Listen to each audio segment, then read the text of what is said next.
So if this tune gives you the chills, then probably you have already watched the Korean series that has been the most recent talk of the town.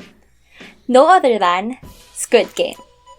Hi everyone! Welcome back to 5 Minute Korean. So if you are new to this channel, we do talk about Korean scholarships, we do talk about life in Korea, we also talk about K-dramas, and we also have 5-minute Korean lessons. So if you are into these types of content or anything that is Korean related, please do consider following us on our Facebook account, Instagram account, and our YouTube account. So Squid Game is actually a very short series. We all know that a typical Korean series would be composed of about 16 to 20 episodes with an hour or an hour and a half per episode. Despite Squid Game having only a few episodes, we all could agree that it is an incredible series. And I say this not only because we all cried when Ali got tricked by Sang-woo, or because our hearts pounded when they almost lost at the Chultariki, or because we still feel the lasting chills whenever we hear this.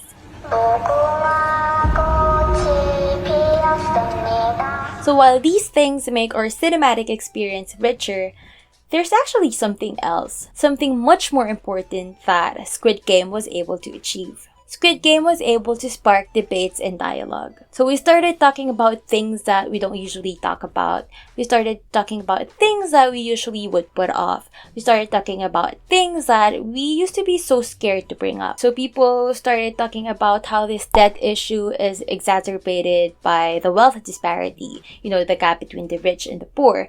How this is also exacerbated by the growing house prices in Korea, most especially in Seoul, and how it has been so difficult for people to buy their own houses in Korea. So Squid Game also incited a dialogue about the migrant issues in Korea.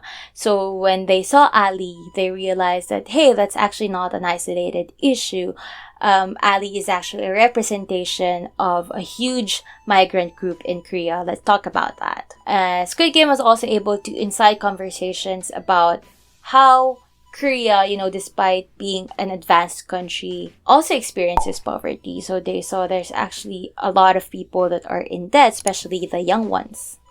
So some articles made their points about feminism, and I'm not sure if you've heard about this news, but there's a group of people who are boycotting Squid Game because they said Squid Game was not able to give justice to its female players like Han Minyo or Sebyok. And some articles also pointed out how Squid Game is actually a critic of capitalism. So there's also this news that North Korea is using Squid Game for their propaganda. So they use the Squid Game as an example, saying that capitalism is evil and that's why we're not going towards that direction. So yeah, it's just amazing how Squid Game was able to squeeze in all this information, these social issues into just 8 episodes. And I think if we were able to see all these social issues, reflect upon them, and stimulate conversations and dialogue about these things, then that would mean a huge success for Squid Game. That is because the creator himself said that he wanted to bring that kind of content, that kind of concept to the audience. In his own words, he said, "The stories and the problems of the characters are extremely personalized, but also reflect the problems and realities of Korean society." But I guess, depending on the field or specialization you're coming from, we all notice or focus on different aspects of the Squid Game. So if you're from the architecture field, probably you've been obsessing about the minimalist spaces they used as backdrop in the series.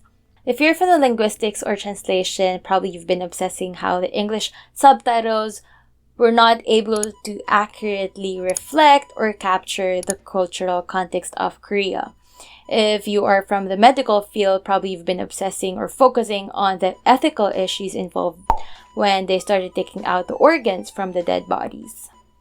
As for myself, coming from the social science, I have been obsessing big time on the social cultural aspects of Squid Game. So I have been focusing on how these portrayals are actually a reflection or how they actually resemble the realities of the Korean society. So having said all these things, this is actually an introduction to our upcoming series on Squid Game and Korea's reality. So we will be having about 6 episodes where we'll be talking about the social cultural aspects that we can find in Squid Game and how these things actually reflect or resemble the reality of the Korean society. So if you're interested in watching that, please do stay tuned in this channel, and I'll see you in the next video. 그럼 다음에 봬요. 안녕히 계세요.